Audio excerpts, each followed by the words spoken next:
ഇന്നലെ ജനിച്ച 2 കുട്ടികളെ എടുക്കുക നമ്മൾ. ആ കുട്ടികളുടെ കൈ നോക്കിയിട്ട്, കണ്ണ് നോക്കിയിട്ട്, മുഖം നോക്കിയിട്ട്, തൊലി നോക്കിയിട്ട്, കൈവിരലുകൾ നോക്കിയിട്ട് ആ കുട്ടി ആണാണോ പെണ്ണാണോ നമുക്ക് തിരിച്ചറിയാൻ പറ്റൂല. പക്ഷെ ഒരു 15 വയസ്സാകുമ്പോൾ ആ കുട്ടികളുടെ, ഒരാണും പെണ്ണുമായി ജനിച്ച 2 കുട്ടികളുടെ കൈകളൊന്ന് പിടിച്ചു നോക്കൂ, വിരലൊന്ന് പിടിച്ചു നോക്കൂ, ആ വിരലിലെ നഖത്തെ ഒന്ന് പരിശോധിക്കൂ. അവർ വ്യത്യസ്തരായി, വ്യത്യസ്ത ശരീരപ്രകൃതിയുള്ളവരായി, വ്യത്യസ്ത തൊലിക്കട്ടിയുള്ളവരായി, അവരുടെ എല്ലിൻ്റെ ബലവും ശരീരത്തിൻ്റെ തൊലിയുടെ ഫലവും ഒക്കെ വ്യത്യസ്തമായി വളർന്ന് വികസിക്കുകയാണ്. ആണും പെണ്ണുമായി ആ കുട്ടികൾ വളരുന്നത് നമുക്ക് കാണാൻ പറ്റും. കണ്ടാൽ തിരിച്ചറിയും. കാലുകൾ മാത്രം കണ്ടാൽ തിരിച്ചറിയും, കൈകൾ മാത്രം കണ്ടാൽ തിരിച്ചറിയും, കൈകളുടെ വിരലുകൾക്ക് മാത്രം കണ്ടാൽ തിരിച്ചറിയും, ആ വിരലിനറ്റത്തെ നഖം കണ്ടാൽ നമുക്ക് തിരിച്ചറിയും. അങ്ങനെയാണ് മനുഷ്യനെ അള്ളാഹ് സൃഷ്ടിച്ചിട്ടുള്ളത്. അതുകൊണ്ട് പുരുഷന് ആധിപത്യമുണ്ട് എന്നല്ല, കൂടുതൽ ഉത്തരവാദിത്വമുണ്ട് എന്ന് പറഞ്ഞു. പക്ഷെ റസൂലുള്ളാഹി അത് വ്യാഖ്യാനിക്കുന്നുണ്ട്. റസൂലുള്ളാഹി സ്വല്ലല്ലാഹു അലൈഹി വസല്ലമ പറഞ്ഞത് എന്താ? ഇസ്ലാമിക കുടുംബത്തിന്റെ വ്യവസ്ഥ എന്താവണമെന്നാ പറഞ്ഞത്? കുല്ലുക്കും റാഇ വകുല്ലുക്കും മസ്ഊലുൻ അൻ റഅയ്യതിഹി. ഇസ്ലാമിക കുടുംബത്തിന്റെ പ്രത്യേകത അതാ, എല്ലാവർക്കും ഉത്തരവാദിത്വമുണ്ട്. ഒരു വീട്ടിൽ 10 അംഗങ്ങളുണ്ടെങ്കിൽ ആ 10 പേർക്കും ഉത്തരവാദിത്വമുണ്ട്. കുല്ലുക്കും റാഇ, എല്ലാവർക്കും ഉത്തരവാദിത്വമുണ്ട്. വകുല്ലുക്കും മസ്ഊലുൻ അൻ റഅയ്യതിഹി. രണ്ടാമത്തെ ഭാഗം എന്താണെന്നറിയോ? രണ്ടാമത്തെ ഭാഗം നമ്മളെ സംബന്ധിച്ചിടത്തോളം ആ കുടുംബത്തിലെ ഓരോരുത്തർക്കുമുള്ള ഉത്തരവാദിത്തത്തെക്കുറിച്ച് അള്ളാഹിനോട് മറുപടി പറയണം. നാളെ പരലോകത്ത് അള്ളാഹ് ചോദിക്കും, ബാപ്പയായിരുന്നില്ലേ, ഉമ്മയായിരുന്നില്ലേ, മുതിർന്ന സഹോദരനായിരുന്നില്ലേ, മാതാപിതാക്കളുടെ മകനായി ജനിച്ചില്ലേ, ഭാര്യയുടെ ഭർത്താവായി ജീവിച്ചില്ലേ, ഭർത്താവിൻ്റെ ഭാര്യയായി ജീവിച്ചില്ലേ? ആ ഉത്തരവാദിത്വം പടച്ചവനോട് പറയണം. എന്ത് ചെയ്തു എന്ന്, എങ്ങനെ നിർവഹിച്ചു എന്ന്, എങ്ങനെ കൈകാര്യം ചെയ്തു എന്ന് എല്ലാവർക്കും ഉത്തരവാദിത്വമുള്ള ഒരു വ്യവസ്ഥയുടെ പേരാണ് ഇസ്ലാമിലെ കുടുംബം എന്ന് പറയുന്നത്.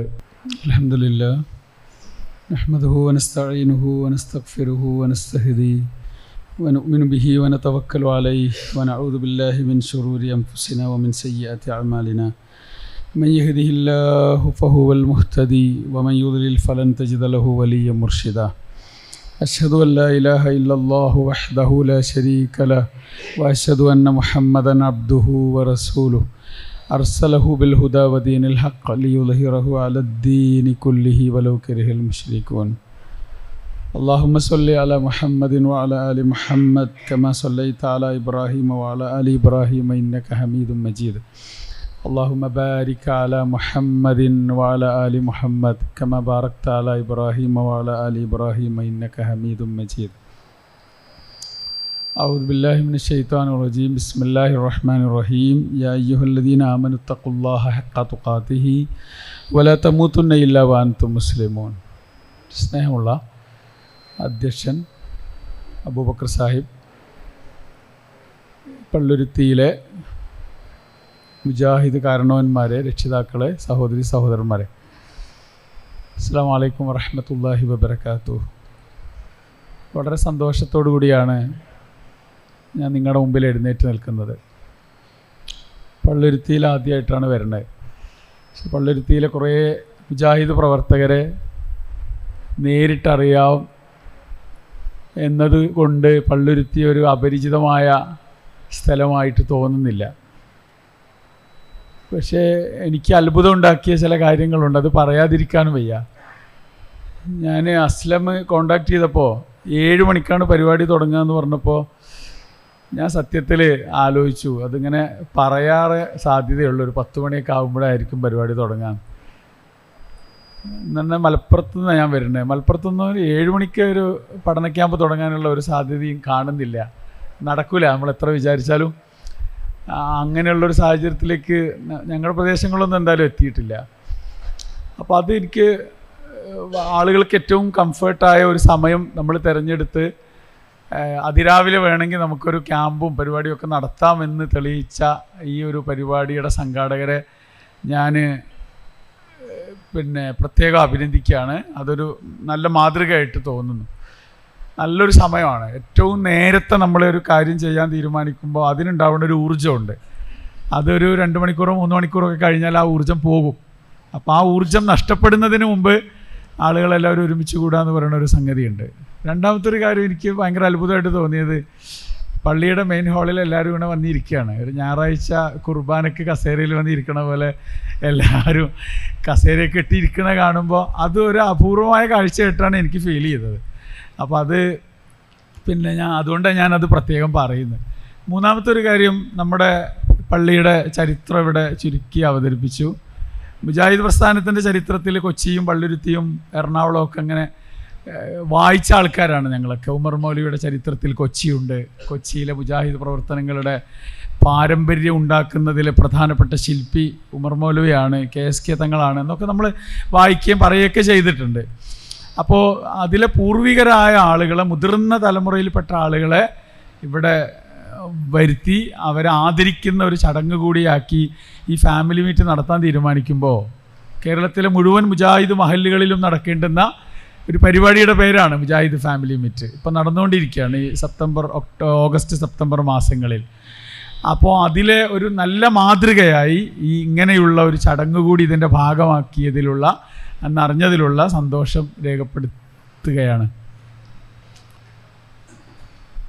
ലോകത്ത് 800 കോടി മനുഷ്യരുണ്ട് എന്നാണ് ഏറ്റവും പുതിയ കണക്ക്. 2024 അവസാനിച്ചപ്പോൾ ലോക ജനസംഖ്യയുടെ കണക്ക് എത്രയാണ് എന്ന് ചോദിച്ചപ്പോൾ 800 കോടി മനുഷ്യരാണ്. അതിൽ മുസ്ലിം പോപ്പുലേഷൻ എത്രയാണ്? 200 കോടിയാണ്. 200 കോടി മുസ്ലിങ്ങളുണ്ട് ലോകത്ത്. ഇന്നലെ ഗൂഗിളിനോട് ചോദിച്ചപ്പോൾ ഒരു ഉത്തരം കൂടി കിട്ടി. ഒരു വർഷത്തിൽ എത്ര ആളുകളാണ് പുതുതായിട്ട് ഇസ്ലാം സ്വീകരിക്കുന്നത്? അതിൻ്റെ ഉത്തരം എന്താണെന്നറിയോ? 30 ലക്ഷം മനുഷ്യരാണ്. ഒരു വർഷം ലോകത്ത് പുതുതായി ഇസ്ലാം സ്വീകരിക്കുന്നവരുടെ എണ്ണം എന്ന് പറയുന്നത് 3 മില്യനാണ്, അല്ലെങ്കിൽ 30 ലക്ഷം മനുഷ്യരാണ്. അതെങ്ങനെയാണ് സംഭവിക്കുന്നത്? ഇസ്ലാമിനെ കണ്ടും കേട്ടും അറിഞ്ഞും അന്വേഷിച്ചും ഇസ്ലാം സ്വീകരിക്കുകയാണ്. ഈ അടുത്ത് ഛത്തീസ്ഗഡിൽ 2 കന്യാസ്ത്രീകളെ അറസ്റ്റ് ചെയ്തതായിട്ട് ബന്ധപ്പെട്ട് ലോകമാധ്യമങ്ങൾ, ഇന്ത്യയിലെ പ്രത്യേകിച്ച് ഇന്ത്യയിലെ ഫാഷിസ്റ്റ് മനസ്സുള്ള മാധ്യമങ്ങളൊക്കെ ചർച്ച ചെയ്തത് ഇവിടുത്തെ നിർബന്ധിത മതപരിവർത്തനത്തെക്കുറിച്ചാണ്. അങ്ങനെ വരുന്നതല്ല ഈ 30 ലക്ഷം മുസ്ലിങ്ങളെ. ഇസ്ലാമിനെ അറിഞ്ഞു വന്നുകൊണ്ടിരിക്കുന്ന ആൾക്കാരാണ്. അത് ഓരോ നിമിഷവും സംഭവിച്ചുകൊണ്ടിരിക്കുകയാണ്. നമ്മൾ മഹാഭൂരിപക്ഷം വരുന്ന ആളുകൾ മുസ്ലിങ്ങളായി ജനിച്ചവരാണ്, പിറന്നു വീണവരാണ്. അപ്പം നമ്മളൊക്കെ ഭാഗ്യവാന്മാരാണ്. മുസ്ലിമായി ജനിക്കാനും മുസ്ലിമായി തന്നെ ജീവിക്കാനും ഈ നിമിഷം വരെ ഇസ്ലാമിനെ കൈയൊഴിയാതിരിക്കാനും ഭാഗ്യം സിദ്ധിച്ച മഹാഭാഗ്യവാന്മാരുടെ കൂട്ടത്തിലാണ് നമ്മളുള്ളത്. നമ്മൾ മുസ്ലിങ്ങൾ മാത്രമല്ല, നമ്മൾ മുഅ്മിനീങ്ങളാണ്. അള്ളാഹുവിൻ്റെ അനുഗ്രഹം പെയ്തിറങ്ങുന്ന ഒരു സദസ്സിൽ, അള്ളാഹുവിൻ്റെ മലക്കുകളുടെ പ്രാർത്ഥനകൾക്ക് സാക്ഷികളായിക്കൊണ്ടിരിക്കുന്ന ഒരു സദസ്സിൽ, അള്ളാഹുവിൻ്റെ പള്ളിയിലാണ് നമ്മൾ ഒരുമിച്ച് കൂടിയിരിക്കുന്നത്. നമ്മൾ മുഅ്മിനീങ്ങളാണ്. നമ്മൾ മുസ്ലിമീങ്ങളും മുഅ്മിനീങ്ങളും മാത്രമല്ല, നമ്മൾ മുജാഹിദുകൾ കൂടിയാണ്. അപ്പം നമ്മുടെ ഗ്രേഡും നമ്മുടെ പദവിയും അത്ര ചെറുതല്ല എന്ന്, അത്ര നിസ്സാരമല്ല എന്നാണ് ഞാൻ ഓർമ്മപ്പെടുത്തിയത്. ഒക്കെ നിങ്ങൾ കേരളത്തിലെ ആയിരക്കണക്കിന് മുജാഹിദ് മഹല്ലുകളെ ഇങ്ങനെ എല്ലാവരും, സ്ത്രീകളും പുരുഷന്മാരും മക്കളും യുവാക്കളും ചെറുപ്പക്കാരും വൃദ്ധരും ഒക്കെ ഒരുമിച്ച് കൂടുന്ന മുജാഹിദ് മഹല്ല് സംഗമങ്ങൾ ചേർന്നുകൊണ്ടിരിക്കുന്ന ഒരു കാലമാണിന്ന്. ഈ സമയം ഇന്ന് ഒരു ഞായറാഴ്ചയാണ്. ഇന്ന് എത്രയോ സംഗമങ്ങൾ നടക്കാനിരിക്കുന്നു. ഉച്ചയ്ക്കും വൈകുന്നേരവും മഗ്‌രിബിന് ശേഷം ഒക്കെ സംഗമങ്ങൾ വ്യത്യസ്ത സ്ഥലങ്ങളിൽ, യൂണിറ്റുകളിൽ പ്രഖ്യാപിച്ചത് നടക്കാൻ വേണ്ടി കാത്തിരിക്കുകയാണ്. ഇങ്ങനെ ഇതൊരു കൺകുളിർമയുള്ള കാഴ്ചയാണ്.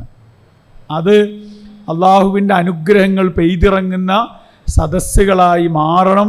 അതിനുവേണ്ടിയുള്ള ഒരു പ്രാർത്ഥന നമ്മുടെ മനസ്സിലുണ്ടാവണം. അള്ളാഹു നമ്മെ അനുഗ്രഹിക്കുമാറാവട്ടെ.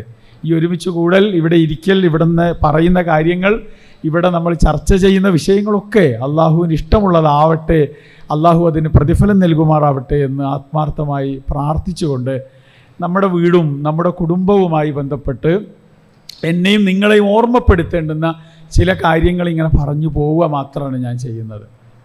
എന്താണ് കുടുംബം എന്ന് പറഞ്ഞാൽ? കുടുംബം എന്ന് പറയുന്നത് ഒരു സമൂഹത്തിലെ അടിസ്ഥാനപരമായ യൂണിറ്റാണ്. അറബിയിൽ അതിന് പറയുന്ന ഒരു നിർവചനമുണ്ട്. ഹിയ അൽ ഉസ്ര ഹിയ അൽ വഹ്ദ അൽ ഇജ്തിമാഇയ്യ അൽ അസാസിയ്യ ഫിൽ മുജ്തമ. സമൂഹത്തിലെ ഏറ്റവും അടിസ്ഥാനപരമായ ഒരു യൂണിറ്റ്. ആ യൂണിറ്റിൻ്റെ പ്രത്യേകത എന്താ? ആ യൂണിറ്റിലുള്ള അംഗങ്ങൾ തമ്മിൽ നല്ല അടുപ്പം ഉണ്ടാവണം, ബന്ധം ഉണ്ടാവണം. എങ്ങനെ?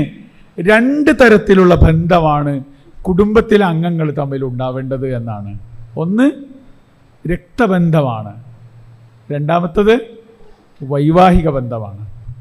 ഈ 2 ബന്ധത്തിലൂടെ ഉരുത്തിരിയുന്ന ഒരു വ്യവസ്ഥയാണ് കുടുംബമെന്ന് പറയുന്നത്. വിശുദ്ധ ഖുർആനിൽ അല്ലാഹു സുബ്ഹാനഹു വ തആല കുടുംബ ബന്ധത്തെ ഈ 2 ബന്ധങ്ങളെ കൂട്ടിയിണക്കിക്കൊണ്ട് ഖുർആൻ എന്താ പറഞ്ഞത്? വഹുവല്ലദീ ഖലഖ മിനൽ മാഇ ബശറൻ ഫജഅലഹു നസബൻ വസിഹ്റ വകാന റബ്ബുക ഖദീറ. ഒരു ബീജഗണത്തിൽ നിന്നാണ് മനുഷ്യന്റെ ഉൽപ്പത്തി. അതിൽ നിന്ന് മനുഷ്യനെ സൃഷ്ടിച്ചു അല്ലാഹു. എന്നിട്ട് ഫജഅലഹു നസബൻ വസിഹ്റ, മനുഷ്യന് 2 ബന്ധങ്ങളെ നൽകി അല്ലാഹു. ഒന്ന് രക്തബന്ധമാണ്. എൻ്റെ വീട്ടിൽ എൻ്റെ ഉപ്പയും ഉമ്മയും എൻ്റെ അനുജനും എൻ്റെ ജ്യേഷ്ഠനും എൻ്റെ സഹോദരിയും ഒക്കെ ഉണ്ട്, എൻ്റെ മക്കളുണ്ട്. അവരുമായി എനിക്കുള്ളത് എൻ്റെ രക്തബന്ധമാണ്. എൻ്റെ വീട്ടിൽ എൻ്റെ ഭാര്യയുണ്ട്, എൻ്റെ അനിയൻ്റെ ഭാര്യയുണ്ട്. അവരുമായി ഞങ്ങൾക്കുള്ളത് കുടുംബ ബന്ധമാണ്. ഖുർആൻ എത്ര അർത്ഥവത്താണ്! മനുഷ്യൻ്റെ ബന്ധങ്ങളെക്കുറിച്ച് ഖുർആനിൻ്റെ പരാമർശം എത്രത്തോളം ദൃഢതയുള്ളതാണ്, ആഴമുള്ളതാണ്, ബലമുള്ളതാണെന്ന് ആലോചിച്ച് നോക്കി. 2 തരത്തിലുള്ള ബന്ധങ്ങൾ ഒരുമിച്ച് കൂടുന്ന, ആ ബന്ധങ്ങൾ വഴി ഉണ്ടാകുന്ന, ഒരുമിച്ച് കൂട്ടപ്പെടുന്ന മനുഷ്യരുടെ കൂട്ടായ്മയാണ് കുടുംബം എന്ന് വിശേഷിപ്പിച്ചത്. അങ്ങനെയുള്ള ഒരു കുടുംബത്തിലെ അംഗമാണ് ഞാൻ. അങ്ങനെയുള്ള കുടുംബത്തിലെ അംഗങ്ങളാണ് നമ്മളെല്ലാവരും. മനുഷ്യൻ ജനിക്കുമ്പോൾ കൈയില്ലാതെ ജനിക്കാം, കാലില്ലാതെ ജനിക്കാം, കണ്ണും കാതുമില്ലാതെ ജനിക്കാം. പക്ഷെ ഒരു കുടുംബം ഇല്ലാതെ ജനിക്കാൻ പറ്റില്ല. ഒരു കുടുംബ വ്യവസ്ഥയുടെ അകത്താണ് മനുഷ്യൻ്റെ ഉൽപ്പത്തി.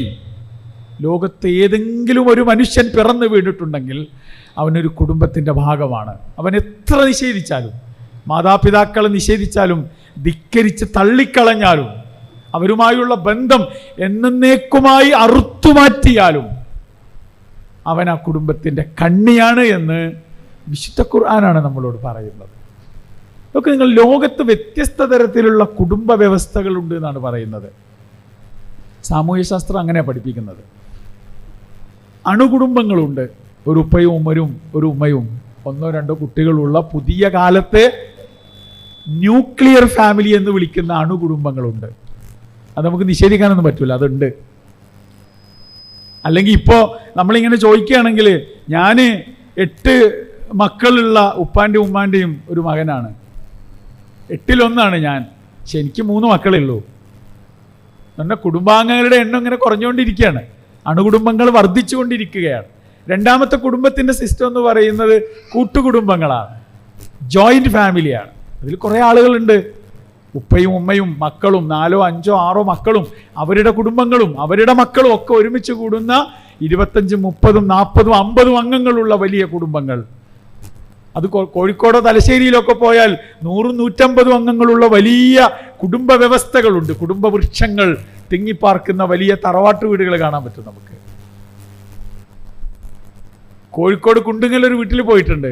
അവിടെ 110 ആളുകളുണ്ട്. കൂട്ടുകുടുംബമാണ്. അങ്ങനെയുള്ള സമൂഹമുണ്ട്, കുടുംബങ്ങളുണ്ട്. മറ്റൊന്നെന്താണ്? സിംഗിൾ പാരൻ്റ് എന്ന് വിളിക്കുന്ന ഫാമിലി സിസ്റ്റം ഉണ്ട്. ഉപ്പ മാത്രം വളർത്തുന്ന മക്കൾ, ഉമ്മയില്ലാത്ത, ഉമ്മ മരിച്ചുപോയതോ വിവാഹബന്ധം വേർപ്പെടുത്തപ്പെട്ടതോ ഒക്കെയായ കുടുംബങ്ങളുണ്ട്. ഉമ്മ മാത്രം വളർത്തുന്ന മക്കളുണ്ട്. അല്ലെ? സ്റ്റെപ്പ് ഫാമിലി എന്ന് വിളിക്കുന്ന സിസ്റ്റം ഉണ്ട്. അതെന്താ? ഭാര്യ മരിച്ചു, അയാൾ 2ാമതൊരു കല്യാണം കഴിച്ചു, അവരാണ് ഈ മക്കളെ നോക്കുന്നത്. സ്റ്റെപ്പ് മദറാണ്. സ്ത്രീയുടെ സഹോദരിയുടെ ഭർത്താവ് മരണപ്പെട്ടു, അല്ലെങ്കിൽ വിവാഹബന്ധം ഏർപ്പെടുത്തി, അപ്പോൾ മറ്റൊരു കല്യാണം കഴിച്ചു, അവരുടെ മക്കളെ നോക്കുന്നത് അയാളാണ്. അത് സ്റ്റെപ്പ് ഫാമിലിയാണ്, സ്റ്റെപ്പ് ഫാദറാണ്. ഞാനൊരു സ്കൂൾ അധ്യാപകനാണ്. നമുക്കൊരു 4 തരത്തിലുള്ള കുട്ടികളെ കാണാൻ പറ്റും സൊസൈറ്റിയിൽ. ഒന്നെന്താ? ഉപ്പയും ഉമ്മയും വളർത്തുന്ന കുട്ടികൾ, കുടുംബത്തിൻ്റെ ഒരു സംവിധാനമാണ്. ഉപ്പ മാത്രം വളർത്തുന്ന കുട്ടികൾ, മൂന്നാമത്തത് ഉമ്മ മാത്രം വളർത്തുന്ന കുട്ടികൾ. നാലാമത്തതോ ഉപ്പയും ഉമ്മയും ഇല്ലാതെ വളരുന്ന കുട്ടികൾ. ആരുടെയൊക്കെയോ കരുണയിൽ, കാരുണ്യത്തിൽ, കനിവിൽ ഇങ്ങനെ വളർന്നു വലുതാകുന്ന മക്കൾ. അവിടെ നമ്മുടെ മുന്നിൽ ഒരു ചോദ്യമുണ്ട്. ഒരു മനുഷ്യൻ്റെ വ്യക്തി ജീവിതത്തിൽ, അയാളുടെ സാമൂഹിക ജീവിതത്തിൽ ആ മനുഷ്യൻ്റെ വ്യക്തിത്വത്തെ രൂപീകരിക്കുന്നതിൽ ഏറ്റവും പ്രധാനപ്പെട്ട പങ്ക് വഹിക്കുന്ന കുടുംബ വ്യവസ്ഥ ഏതാണ്? അതൊരു കൂട്ടുകുടുംബ വ്യവസ്ഥയാണ്. കുറേ അംഗങ്ങളുള്ള, കുറേ ആളുകളുമായി ഇടപഴകാൻ സാധിക്കുന്ന, കുറേ ആളുകളെ പരിചയപ്പെടാൻ സാധിക്കുന്ന, വ്യത്യസ്ത തരത്തിലുള്ള തൊഴിലുകൾ ചെയ്യുന്ന, വ്യത്യസ്ത തരത്തിലുള്ള വിദ്യാഭ്യാസമുള്ള, സാമ്പത്തിക ശേഷിയുള്ള ആളുകൾ ഒരുമിച്ച് കൂടുന്നിടത്താണ് ഒരു കുട്ടി വളരുന്നതെങ്കിൽ ആ കുട്ടിയുടെ സോഷ്യലൈസേഷൻ എന്ന് പറയുന്ന ഒരു പ്രക്രിയയുണ്ട്. സാമൂഹീകരണം എന്ന് വിളിക്കപ്പെടുന്ന ഒരു പ്രക്രിയയുണ്ട്. ഒരു സമൂഹത്തിൽ എങ്ങനെയാണ് ജീവിക്കേണ്ടത് എന്ന്, ഒരു സമൂഹത്തിൽ എങ്ങനെയാണ് ഇടപഴകേണ്ടത് എന്ന്, ഒരു സമൂഹത്തിൻ്റെ ചിത്രം എന്താണ് എന്ന് തിരിച്ചറിയുന്ന ഒരവസ്ഥ കുട്ടിക്ക് എപ്പോഴും സംജാതമാകുന്നത് എപ്പോഴാണെന്നറിയോ? കുറേ ആളുകളുള്ള കുടുംബ വ്യവസ്ഥയിലാണ്. അപ്പം ഈ നേരത്തെ പറഞ്ഞ 3 or 4 തരത്തിലുള്ള കുടുംബ സംവിധാനത്തിലൂടെ വളരുന്ന, വികസിക്കുന്ന വ്യക്തികളിൽ ആ വ്യത്യാസം കൃത്യമായിട്ട് നമുക്ക് കാണാൻ പറ്റും. ഒരു കൂട്ടുകുടുംബത്തിൽ വളരുന്ന ഒരു കുട്ടിയുടെ സോഷ്യലൈസേഷനും, ഒരു അണുകുടുംബത്തിൽ വളരുന്ന കുട്ടിയുടെ സോഷ്യലൈസേഷനും, ഉപ്പയില്ലാതെ വളരുന്ന കുട്ടിയുടെ സാമൂഹിക വ്യവസ്ഥയും, ഉമ്മയില്ലാതെ വളരുന്ന കുട്ടിയുടെ വ്യക്തിത്വവും, ഉപ്പയും ഉമ്മയും ഇല്ലാതെ വളരുന്ന കുട്ടിയുടെ വ്യക്തിത്വവും ഒക്കെ വ്യത്യസ്തമാണ്. ആ വ്യത്യാസത്തെ തിരിച്ചറിഞ്ഞുകൊണ്ട് എൻ്റെ വീടെങ്ങനെയാവണമെന്ന്, എൻ്റെ മക്കൾ എങ്ങനെയാവണമെന്ന് തിരിച്ചറിയാൻ നമുക്ക് പറ്റണം. അങ്ങനെയുള്ള ആലോചനകൾ നമ്മുടെ ഭാഗത്ത് കാര്യഗൗരവത്തോടു കൂടി നടക്കണം. കാരണം ഞാൻ എൻ്റെ മകനെക്കുറിച്ചുള്ള, എൻ്റെ കുടുംബത്തെക്കുറിച്ചുള്ള എനിക്ക് ഒരുപാട് സ്വപ്നങ്ങളുണ്ട്. എനിക്ക് ആ സ്വപ്നങ്ങൾ ഇന്ന് കാണേണ്ടത് മാത്രമല്ല, 10 കൊല്ലമോ 20 കൊല്ലമോ കഴിഞ്ഞ് 1 വയസ്സുള്ള എൻ്റെ കയ്യിലുള്ള കുഞ്ഞ് 25 വയസ്സാകുമ്പോൾ എങ്ങനെ ആവണമെന്ന സ്വപ്നമാണ് ഞാൻ കാണേണ്ടത്. അത് 25 വയസ്സായിട്ട് ഓനെ ഇരുത്തി ആലോചിച്ചിട്ട് നടക്കൂല. അതിപ്പോൾ വളർത്തണം, ഇപ്പോൾ നമ്മൾ വിചാരിക്കണം, ഇപ്പം നമ്മുടെ തീരുമാനം ഉണ്ടാവണം, അതിനനുസരിച്ചുള്ള പരിശ്രമങ്ങൾ നടത്തണം. ഒരു കുടുംബത്തിൻ്റെ നായകത്വം വഹിക്കുക എന്ന് പറയുന്നത്, ഒരു കുടുംബത്തെ നയിക്കുക എന്ന് പറയുന്നത് വലിയ ഉത്തരവാദിത്തമുള്ളൊരു ജോലിയാണ്. അതൊരു നിസ്സാരമായ കാര്യമല്ല. നല്ല ഉത്തരവാദിത്ത ബോധമുള്ളവനെ ഒരു കുടുംബത്തെ നയിക്കാനാവൂ. അതാണല്ലോ മക്കൾ വലുതാകുമ്പോൾ മാതാപിതാക്കൾ എന്താ പറയാറുള്ളത്? സാധാരണ ഒരു 25 or 26 വയസ്സാകുമ്പോൾ ആൺകുട്ടികളെ കുറിച്ച് പറയും, ഇനി അവനെ കൊണ്ടൊരു കല്യാണം കഴിപ്പിച്ചു കൊടുക്കണം, അപ്പോഴാണ് അവന് കുറച്ചുകൂടി ഉത്തരവാദിത്വം ഉണ്ടാവുള്ളൂ. കല്യാണം കഴിച്ചു കഴിഞ്ഞാൽ നമ്മളെന്താ നമ്മളെ മക്കളെ പറ്റി പറയാറുള്ളത്? സമൂഹം എന്താ വിലയിരുത്താറുള്ളത്? കല്യാണമൊക്കെ കഴിച്ചു കഴിഞ്ഞപ്പോൾ അവന് കുറച്ചുകൂടി ഉത്തരവാദിത്വം വന്നിട്ടുണ്ട്. പെൺകുട്ടികളെ കുറിച്ചും അങ്ങനെ പറയാം. ഈ 18 or 19 വയസ്സിൽ കല്യാണം കഴിച്ചു വിടുന്ന ഒരു പെൺകുട്ടിയെ കുറിച്ച് നമ്മൾ ഒരു കൊല്ലത്തിനുള്ളിൽ വിലയിരുത്തും. അവിടെ ഒരു വലിയ കുടുംബത്തിലായെത്തിയത്. വലിയ കുടുംബമാണ്, കുറേ അംഗങ്ങളുണ്ട്, ഉപ്പയും ഉമ്മയും മറ്റൊരു വീടും മറ്റൊരു കുടുംബവും മറ്റൊരു നാടും ഒക്കെ വന്നപ്പോൾ അവളുടെ വലിയ വ്യത്യാസമുണ്ട്. പ്രത്യക്ഷത്തിൽ അവളുടെ സ്വഭാവത്തിലും പെരുമാറ്റത്തിലും അവരുടെ ഇടപാടുകളിലും അവളുടെ ഉത്തരവാദിത്തത്തിലൊക്കെ വലിയ വ്യത്യാസമുണ്ട് എന്ന് നമ്മൾ പറയാറില്ലേ? അപ്പോൾ ഒരു ഉത്തരവാദിത്തമാണത്. ഒരു വ്യക്തി ഒറ്റയ്ക്ക് ജീവിക്കുന്നതിനെ കുടുംബം എന്ന് വിളിക്കൂല. ഇപ്പം മലപ്പുറത്തുനിന്ന് 2 ആള് പള്ളുരുത്തിയിൽ വന്നിട്ട് ജോലി ചെയ്യാണ്, വ്യത്യസ്തമായ 2 സ്ഥലത്ത് ജോലി ചെയ്യുന്നു, അവരൊരു റൂം എടുത്ത് താമസിക്കുന്നു, അതൊരു ഫാമിലിയാണെന്ന് നമ്മൾ വിളിക്കൂല. 2 ആണുങ്ങൾ ഒരുമിച്ച് ജീവിച്ച് ഞങ്ങൾ ഭാര്യയും ഭർത്താവുമാണെന്ന് പറഞ്ഞാൽ പോലും സമൂഹം അത് സമ്മതിച്ചു കൊടുത്തോളണമെന്നില്ല.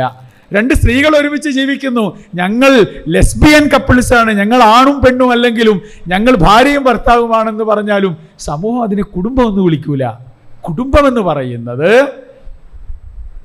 ബാപ്പയും ഉമ്മയും ഭാര്യയും ഭർത്താവും മക്കളും സഹോദരങ്ങളും എല്ലാവരും കൂടുന്ന കുടുംബം ഒരു വ്യവസ്ഥയാണ്. ഇസ്ലാമിലെ കുടുംബ വ്യവസ്ഥയിലെ വലിയ ഉത്തരവാദിത്വം ആർക്കാ? നായകത്വം വഹിക്കേണ്ടത് ആരാ? നായകൻ എന്ന പദവി ആർക്കാ കൊടുത്തത്? അത് പുരുഷനുള്ളതാണ്. എന്തുകൊണ്ടാ? സ്ത്രീയെ താഴ്ത്തിക്കെട്ടാനോ ചെറുതാക്കുവാനോ നിസ്സാരവൽക്കരിക്കാനോ പദവി കുറച്ച് കാണിക്കാനോ ഒന്നും അല്ല. മനുഷ്യന്റെ പ്രകൃതം അങ്ങനെയാണ് അള്ളാഹു നിശ്ചയിച്ചത്.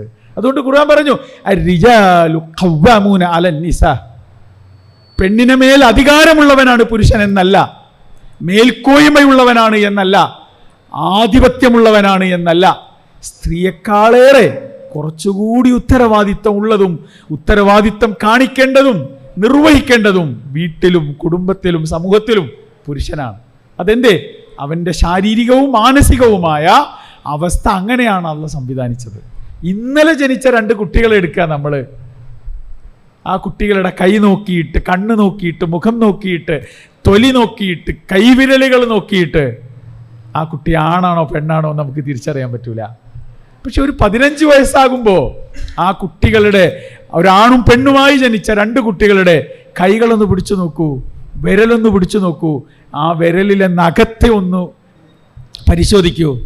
അവർ വ്യത്യസ്തരായി, വ്യത്യസ്ത ശരീരപ്രകൃതിയുള്ളവരായി, വ്യത്യസ്ത തൊലിക്കട്ടിയുള്ളവരായി, അവരുടെ എല്ലിൻ്റെ ബലവും ശരീരത്തിൻ്റെ തൊലിയുടെ ഫലവും ഒക്കെ വ്യത്യസ്തമായി വളർന്ന് വികസിക്കുകയാണ്. ആണും പെണ്ണുമായി ആ കുട്ടികൾ വളരുന്നത് നമുക്ക് കാണാൻ പറ്റും. കണ്ടാൽ തിരിച്ചറിയും. കാലുകൾ മാത്രം കണ്ടാൽ തിരിച്ചറിയും, കൈകൾ മാത്രം കണ്ടാൽ തിരിച്ചറിയും, കൈകളുടെ വിരലുകൾക്ക് മാത്രം കണ്ടാൽ തിരിച്ചറിയും, ആ വിരലിനറ്റത്തെ നഖം കണ്ടാൽ നമുക്ക് തിരിച്ചറിയും. അങ്ങനെയാണ് മനുഷ്യനെ അള്ളാഹ് സൃഷ്ടിച്ചിട്ടുള്ളത്. അതുകൊണ്ട് പുരുഷന് ആധിപത്യമുണ്ട് എന്നല്ല, കൂടുതൽ ഉത്തരവാദിത്വമുണ്ട് എന്ന് പറഞ്ഞു. പക്ഷെ റസൂലുള്ളാഹി അത് വ്യാഖ്യാനിക്കുന്നുണ്ട്. റസൂലുള്ളാഹി സ്വല്ലല്ലാഹു അലൈഹി വസല്ലമ പറഞ്ഞത് എന്താ? ഇസ്ലാമിക കുടുംബത്തിന്റെ വ്യവസ്ഥ എന്താവണമെന്നാ പറഞ്ഞത്?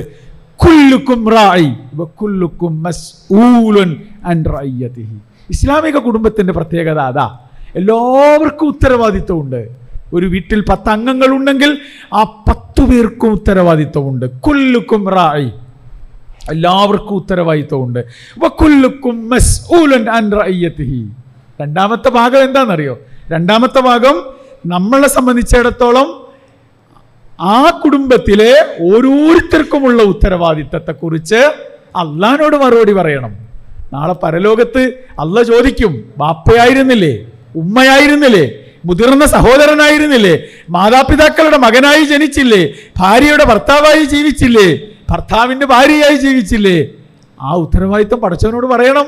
എന്ത് ചെയ്തു എന്ന്, എങ്ങനെ നിർവഹിച്ചു എന്ന്, എങ്ങനെ കൈകാര്യം ചെയ്തു എന്ന്. എല്ലാവർക്കും ഉത്തരവാദിത്വമുള്ള ഒരു വ്യവസ്ഥയുടെ പേരാണ് ഇസ്ലാമിലെ കുടുംബം എന്ന് പറയുന്നത്. കൂടുതൽ അധികാരവും കൂടുതൽ ഉത്തരവാദിത്വവും പുരുഷനുള്ളപ്പോൾ തന്നെ കുടുംബത്തിൽ എല്ലാവർക്കും ഉത്തരവാദിത്വം ഉണ്ട് എന്ന് മുഹമ്മദ് റസൂലുള്ളാഹി സ്വല്ലല്ലാഹു അലൈഹി വസല്ലം പഠിപ്പിക്കുകയാണ്. കുടുംബത്തിന് സന്തോഷം ഉണ്ടാവണം, സമാധാനം ഉണ്ടാവണം. 2 കാരണങ്ങൾ റസൂലുള്ളാഹി പഠിപ്പിക്കുന്നു. എങ്ങനെയാണ് ഒരു ഇസ്ലാമിക കുടുംബത്തിന്, ഒരു മുസ്ലിമിൻ്റെ കുടുംബത്തിന് സന്തോഷം ഉണ്ടാവുക? 2 വാക്കുകളാണ് റസൂലുള്ളാഹി പഠിപ്പിച്ചത്. ഞാൻ ചുരുക്കി പറയാണ്. ഒന്ന് റസൂലുള്ളാഹി പറഞ്ഞത് എന്താണെന്നറിയോ? ഗിന ഉണ്ടാവണം എന്നാണ്. ഗിന എന്ന വാക്കിന് അർത്ഥം ഐശ്വര്യം എന്നാണ്, സമൃദ്ധി എന്നാണ്. എന്തിലാണ് സമൃദ്ധി ഉണ്ടാവേണ്ടത്? കൊട്ടാര സമാനമായ വീടോ, കോടിക്കണക്കിന് രൂപയുടെ ആസ്തികളോ, നിത്യവരുമാനവുമായി ലക്ഷക്കണക്കിന് രൂപയുടെ വരവോ അല്ല. അള്ളാഹുവിൻ്റെ പ്രവാചകൻ പറഞ്ഞു, ലൈസൽ ഗിന അൻ കസ്റത്തിൽ അറൾ ഇന്നമൽ ഗിന ഗിനൻ നഫ്സ്. വിഭവങ്ങളുടെ സമൃദ്ധിയല്ല, പണത്തിൻ്റെ കൂമ്പാരമല്ല, വലിയ കൊട്ടാര സമാനമായ, പർവ്വത സമാനമായ വീട് ഉയർത്തുന്നതിലല്ല നിന്റെ ജീവിതത്തിൻ്റെ ഐശ്വര്യം കൂടിയിരിക്കുന്നത്. ഇന്നമൽ ഗിന ഗിനൻ നഫ്സ്. നിന്റെ മനസ്സിൻ്റെ ഐശ്വര്യമാണ്, മനസ്സിൻ്റെ സന്തോഷമാണ്, മനസ്സിൻ്റെ സമൃദ്ധിയാണ് ഒരു സത്യവിശ്വാസിയുടെ ജീവിതത്തിൽ ഏറ്റവും വലിയ സമൃദ്ധി എന്ന്. അത് അനുഭവിക്കാൻ നമുക്ക് സാധിക്കുന്നുണ്ടോ? കുടിലിലാവാം താമസിക്കുന്നത്, കൊട്ടാരത്തിലാവാം താമസിക്കുന്നത്, നല്ല ആസ്തിവഹകളുള്ളവനാവാം, പരമദരിദ്രനായി ജീവിക്കുന്നവനാവാം. പക്ഷേ ആരാണെങ്കിലും മനസ്സിന് സന്തോഷമുണ്ടോ, സമൃദ്ധിയുണ്ടോ? അവിടെയാണ് ഏറ്റവും പ്രധാനപ്പെട്ട ഒരു സംഗതി മുസ്ലിമായ നമ്മൾ മനസ്സിലാക്കേണ്ടത്, മുഅ്മിനീങ്ങളായ നമ്മൾ മനസ്സിലാക്കേണ്ടത്. ഒരു കവി പറയുന്ന വർത്താനമുണ്ട്. എന്താണ് മനസ്സിൻ്റെ സംതൃപ്തി എന്ന് വിശദീകരിക്കുകയാണ്. ലൈസൽ ഗനിയ്യുല്ലദീ ഫീ ജൈബിഹി ദഹബുൻ. പോക്കറ്റിൽ ഇങ്ങനെ സ്വർണ്ണ നാണയങ്ങൾ കുത്തി നിറച്ചവനല്ല സമൃദ്ധിയുള്ളവൻ, ഐശ്വര്യമുള്ളവൻ എന്ന് നീ വിളിക്കേണ്ടത്. വലൽ ഫഖീറുല്ലദീ ലം യംലിക്കിൽ ദഹബ. സ്വർണത്തിൽ ഒരു സ്വർണ്ണ നാണയം പോലും കയ്യിലില്ലാത്തവനെ നീ ദരിദ്രൻ എന്ന് വിളിക്കരുത്. പിന്നെ അടുത്ത വാചകം എന്താണെന്നറിയോ? ഇന്നൽ ഗനിയ്യ ഗനിയ്യുൻ നഫ്സി യുഖ്നിഉഹ. സംതൃപ്തിയുള്ള മനസ്സുണ്ട്, അവൻ്റെ മനസ്സ് ഐശ്വര്യ സമ്പൂർണ്ണമാണ്. അവനെയാണ് നമ്മൾ ധനികൻ എന്ന് വിളിക്കേണ്ടത്, സമൃദ്ധിയുള്ളവൻ എന്ന് വിളിക്കേണ്ടത്. ബിഅയ്യി ശൈഇൻ വലാ യർളീ ലഹാ ത്വലബ. അവൻ അത് മതി, അതു മതി അവന്. മനസ്സിന്റെ സംതൃപ്തിയാണ് അവന്റെ ജീവിതത്തിന്റെ സംതൃപ്തി എന്ന് വിളിക്കപ്പെടുന്നത്. വഅഫ്ഖറുൽ ഖൽഖി ശഖ്സുൻ കാദഹു തമഉൻ. ആരെയാണ് ദരിദ്രൻ എന്ന് വിളിക്കേണ്ടത്? സമൃദ്ധിയില്ലാത്തവനെന്ന്, ഐശ്വര്യമില്ലാത്തവനെന്ന് വിളിക്കേണ്ടത് ആരെയാ? ആർത്തിയുള്ളവനെയാണ്. തമ എന്ന് പറഞ്ഞാൽ അത്യാഗ്രഹമുള്ളവനാണ്, അല്ലേ? കിട്ടിയാലും കിട്ടിയാലും മതി വരാത്തവനാണ്. എന്നിട്ട് അദ്ദേഹം പറയില്ലേ, എന്ത് കണ്ടാലും, ആരുടെ കയ്യിൽ കണ്ടാലും, അല്ലേ, അതിനോട് കൊതിയുണ്ടാവും. ഒരുത്തൻ്റെ വീട് കണ്ടാൽ അതുപോലെ വീട് വേണമെന്ന് ആഗ്രഹിക്കുക. ഒരുത്തൻ്റെ കാറ് കണ്ടാൽ അതുപോലെ ഒരു കാറുണ്ടായാൽ കൊള്ളാമായിരുന്നു എന്ന് വിചാരിക്കുക. അങ്ങനെ കൊതിമൂത്ത് ജീവിക്കുന്ന, ആർത്തിയോടുകൂടി ജീവിക്കുന്ന മനുഷ്യരല്ല യഥാർത്ഥത്തിൽ സംതൃപ്തമായി ജീവിക്കുന്നത്. സമാശ്വാസത്തോടു കൂടി ജീവിക്കുന്നത് ആരാ? മനസ്സിൻ്റെ ഐശ്വര്യ സമ്പൂർണതയിൽ ആനന്ദം കണ്ടെത്തുന്നവനാണ് എന്നാണ്. അത് തന്നെയാണ് റസൂലുള്ളാഹി പറഞ്ഞത്. അതാണ് സത്യവിശ്വാസിയുടെ ജീവിതത്തിൽ ഉണ്ടാവേണ്ടത്. നമുക്ക് അസൂയ ഉണ്ടാവാൻ പാടില്ല, നമുക്ക് ആർത്തി ഉണ്ടാവാൻ പാടില്ല, നമുക്ക് ആർഭാടങ്ങൾ ഉണ്ടാവാൻ പാടില്ല, നമുക്ക് പൊങ്ങച്ചങ്ങൾ ഉണ്ടാകാൻ പാടില്ല. നമുക്കുണ്ടാവേണ്ടത് അച്ചടക്കമുള്ള മനസ്സും അച്ചടക്കമുള്ള ജീവിതവുമാണ്. അങ്ങനെ ഒന്ന് കൈവരിക്കാൻ നമുക്ക് പറ്റുമോ? അള്ളാന്റെ റസൂല് രണ്ടാമതൊരു കാര്യം പറയുന്നുണ്ട്. സത്യവിശ്വാസിക്കുണ്ടാവേണ്ടുന്ന ഗുണമായി പറയുന്ന റസൂൽ എന്ന് പറയുന്നത് എന്താ അറിയോ? ഖനാഅത്ത് ഉണ്ടാവണം എന്നാണ്. എന്താ ഖനാഅത്ത് എന്ന് പറഞ്ഞാൽ? അറബിയിൽ ആ വാക്കിനർത്ഥം ഉള്ളത് കൊണ്ട് തൃപ്തനായി ജീവിക്കുക എന്നതാണ്. എത്ര ഉള്ളത്? എൻ്റെ വീട് ഇതാണ്, എൻ്റെ വരുമാനം ഇതാണ്, എൻ്റെ ഐശ്വര്യം ഇതാണ്, എൻ്റെ സമ്പത്ത് ഇതാണ്, എൻ്റെ ആസ്തി ഇതാണ്, ഇതിൽ ഞാൻ സംതൃപ്തനാണ് എന്ന് മനസ്സറിഞ്ഞുകൊണ്ട് പറയാൻ സാധിക്കുക. അതാണ് മുസ്ലിമിന്റെ ജീവിതത്തിൽ ഉണ്ടാവേണ്ടത്. റസൂലുള്ളാഹി പറഞ്ഞു, മൻ അസ്ബഹ മിൻകും ആമിനൻ ഫി സർബിഹി, സുരക്ഷിതനായി നേരം പുലർന്ന് എണീക്കുമ്പോൾ ഞാൻ സുരക്ഷിതനാണ് എന്ന്, എനിക്ക് മുന്നിൽ ഭീഷണികളില്ല, വെല്ലുവിളികളില്ല, ചലഞ്ചുകളില്ല എന്ന് ഉറപ്പിക്കാൻ പറ്റുന്ന ഒരു പ്രഭാതം അവിടെ ജീവിക്കുന്ന ഒരു സത്യവിശ്വാസി. മുആഫ ഫി ജസദിഹി, അവൻ്റെ ശരീരത്തിന് കാര്യമായ ആരോഗ്യ പ്രശ്നങ്ങളൊന്നുമില്ല, രോഗങ്ങളൊന്നും അവനെ അലട്ടുന്നില്ല എങ്കിൽ ഇൻദഹു ഖൂതു യൗമിഹി, ഒരു ദിവസത്തേക്കുള്ള ഭക്ഷണം കയ്യിലുണ്ടെങ്കിൽ, ഒരു നേരത്തേക്കുള്ള ഭക്ഷണം കയ്യിലുണ്ടെങ്കിൽ, രോഗങ്ങളൊന്നുമില്ലാത്തൊരവസ്ഥയുണ്ടെങ്കിൽ, ഒരു ശരീരമുണ്ടെങ്കിൽ, എനിക്ക് പ്രയാസങ്ങളോ പേടിയില്ലാതെ ജീവിക്കാനുള്ള സാഹചര്യം ഉണ്ടെങ്കിൽ, റസൂലുള്ളാഹി പറയാണ് ഫകഅന്നമാ ഹീസത് ലഹു ദുനിയ, ഈ ലോകം മുഴുവൻ വെട്ടിപ്പിടിച്ചവനെ പോലെയാണ്, ലോകം മുഴുവൻ കയ്യിലൊതുക്കിയവനെ പോലെയാണ് അവനെന്ന്. ആരെക്കുറിച്ചാണ് പറഞ്ഞത്? നമ്മളെക്കുറിച്ചാണ് പറഞ്ഞത്. സത്യവിശ്വാസിക്കുണ്ടാവേണ്ടുന്ന മാനസികാവസ്ഥയെക്കുറിച്ചാണ് റസൂലുള്ളാഹി വിശദീകരിക്കുന്നത്. എന്താണത്? ഉള്ളതിൽ സംതൃപ്തനായി ജീവിക്കുക. ഒരു നേരത്തെ ഭക്ഷണമുണ്ട്, ഒരു ദിവസത്തെ അന്നമുണ്ട് വീട്ടിൽ, അതിന് വകയുണ്ടെങ്കിൽ അതിൽ സംതൃപ്തി കണ്ടെത്തുക. അല്ലാഹു നാളെ ഇതുപോലെ ജീവിക്കാനുള്ള വക നൽകാനിരിക്കില്ല എന്ന സമാശ്വാസമാണ് വിശ്വാസിയെ മുന്നോട്ട് നയിക്കേണ്ടത്. സത്യവിശ്വാസിയുടെ ജീവിതത്തിൽ ഇതുണ്ട് എന്ന് നമുക്ക് ഉറപ്പിക്കാൻ പറ്റണം. മുഅ്മിനായ മനുഷ്യന്റെ ജീവിതത്തിൽ, കുടുംബത്തിൽ 3 വ്യവസ്ഥകൾ ഉണ്ടാവണം. നമ്മൾ സൂക്ഷ്മതയോടുകൂടി കൈകാര്യം ചെയ്യേണ്ടത് അതാ. ഞാനൊരു മുസ്ലിമായ വ്യക്തിയാണ്, എൻ്റെ അപ്പുറത്ത് ജീവിക്കുന്നത് മുസ്ലിം അല്ല, എൻ്റെ ഇപ്പുറത്ത് ജീവിക്കുന്നവൻ മുസ്ലിം അല്ല. അവൻ്റെ വീടും അവൻ്റെ കുടുംബവും, ഇവൻ്റെ വീടും ഇവൻ്റെ കുടുംബവും, എൻ്റെ വീടും എൻ്റെ കുടുംബവും തമ്മിൽ ഉണ്ടാവേണ്ടുന്ന 3 വ്യതിരിക്തതകളുണ്ട്. അതിലൊന്ന് നമ്മുടെ ആദർശമാണ്, നമ്മുടെ വിശ്വാസമാണ്. തൗഹീദ് സംബന്ധമായ ഒരു പ്രഭാഷണം ഇവിടെ നടക്കാനിരിക്കുന്നുണ്ട്. ഞാൻ അമിതമായി പറയുന്നില്ല, 2 കാര്യങ്ങൾ വിശദീകരിക്കുന്നു. ഒന്നെന്താണെന്നറിയോ? അള്ളാഹുവിൻ്റെ പ്രവാചകൻ പറഞ്ഞു, നിങ്ങളുടെ വിശ്വാസത്തിലേക്ക്, നിങ്ങളുടെ ആദർശത്തിലേക്ക് അന്ധവിശ്വാസങ്ങളുടെ, അനാചാരങ്ങളുടെ, കുഫ്റിൻ്റെ, ശിർക്കിൻ്റെ അരിച്ചു കയറലുണ്ടാകുന്ന റസൂലുള്ളാഹി പറഞ്ഞത്. നമ്മളറിയാതെ അന്ധവിശ്വാസങ്ങൾ കടന്നു വരുന്ന, നമ്മളറിയാതെ അനാചാരങ്ങൾക്ക് പ്രവേശിക്കുവാൻ ഇടം നൽകപ്പെടുന്ന സാഹചര്യങ്ങൾ എൻ്റെയും നിങ്ങളുടെയും ജീവിതത്തിൽ ഉണ്ടാവുന്ന റസൂലുള്ളാഹി ആരോടാ പറയണമെന്നറിയോ? മുമ്പിലിരിക്കുന്ന അബൂബക്കറിനോടാണ്, ഉമറിനോടാണ്, ഉസ്മാനോടാണ്, അലിയിനോടാണ്, ആയിഷ റളിയല്ലാഹു അൻഹും. ഓരോടാ പറയുന്നത്? എന്താ റസൂലുള്ളാഹി പറഞ്ഞത്? അശ്ശിർക്കു ഫീ ഹാദിഹിൽ ഉമ്മ, എൻ്റെ സമുദായത്തിലേക്ക് ശിർക്ക് കടന്നു വരും. എങ്ങനെ? എൻ്റെ സമുദായത്തിലേക്ക് ശിർക്ക് കടന്നു വരും. എങ്ങനെ? റസൂലുള്ളാഹി പറഞ്ഞു, അഖ്ഫാ മിൻ ദബീബിൻ നംലി, ഒരു ഉറുമ്പരിക്കുന്നത് എത്ര വേഗതയിലാ? ആ ഉറുമ്പരിക്കുന്നതിനേക്കാളേറെ ഗോപ്യമായി, രഹസ്യമായി, സ്വകാര്യമായി എൻ്റെ സമുദായത്തിലേക്ക്, മുസ്ലിം ഉമ്മത്തിലേക്ക്, മുസ്ലിം ഉമ്മത്തിൻ്റെ വിശ്വാസത്തിലേക്ക് ശിർക്ക് വരുന്ന റസൂലുള്ളാഹി പറഞ്ഞത്. സഹാബികൾ റസൂലുള്ളാഹിനോട് ചോദിക്കുന്നുണ്ട്. എന്താ റസൂലുള്ളാഹിനോട് ചോദിച്ചെന്നറിയോ? കൈഫ നൻജു മിൻഹു യാ റസൂലല്ലാഹ്, അങ്ങനെ വരാനിരിക്കുന്ന ശിർക്കിൽ നിന്ന്, അങ്ങനെ വരാനിരിക്കുന്ന കൊടും തിന്മകളിൽ നിന്ന് ഞങ്ങൾക്ക് എങ്ങനെ രക്ഷപ്പെടാൻ പറ്റും? ഞങ്ങളിൽ വരൂല എന്ന് അവർ പറഞ്ഞില്ല. സഹാബികൾക്ക് ആത്മവിശ്വാസം ഉണ്ടായിരുന്നില്ല. ഞങ്ങൾ ശിർക്ക് വരാത്തൊരു സമുദായമാണ് പ്രവാചകരെ, നിങ്ങൾ ഞങ്ങളെക്കുറിച്ച് പേടിക്കണ്ട എന്നല്ല അവർ പറഞ്ഞത്. അങ്ങനെ വന്നാൽ ഞങ്ങൾ എന്ത് ചെയ്യണമെന്നാണ് ചോദിച്ചത്. മുസ്ലിമിന്റെ കയ്യിൽ ആയുധം ഉണ്ടാവണം, ശിർക്കിനെ പ്രതിരോധിക്കാനുള്ള ആയുധം, അന്ധവിശ്വാസങ്ങളെ പ്രതിരോധിക്കാനുള്ള ആയുധം. അള്ളാഹുവിന്റെ പ്രവാചകനോട് സഹാബികൾ ചോദിച്ച ഈ ചോദ്യത്തിന് റസൂലുള്ളാഹി പറഞ്ഞൊരു മറുപടിയുണ്ട്. ഖുൽ, നീ പറയുക, നിങ്ങൾ പ്രഖ്യാപിക്കുക, നിങ്ങൾ അള്ളാഹുവിനോട് ചോദിക്കുക, അല്ലാഹുമ്മ ഇന്നി അഊദു ബിക അൻ ഉശ്രിക ബിക വഅന അലം.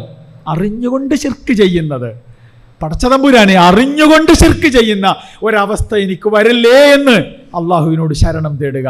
പടച്ചതമ്പുരാനെ അറിഞ്ഞുകൊണ്ട് ബോധപൂർവം എൻ്റെ ഈ ബുദ്ധിയുള്ള കാലത്ത് ശിർക്ക് ചെയ്യുന്ന ഒരാളായി ദുനിയാവിൽ ജീവിക്കാനുള്ള അവസരം നൽകല്ലേ എന്ന് പടച്ചതമ്പുരാനോട് പ്രാർത്ഥിക്കുക.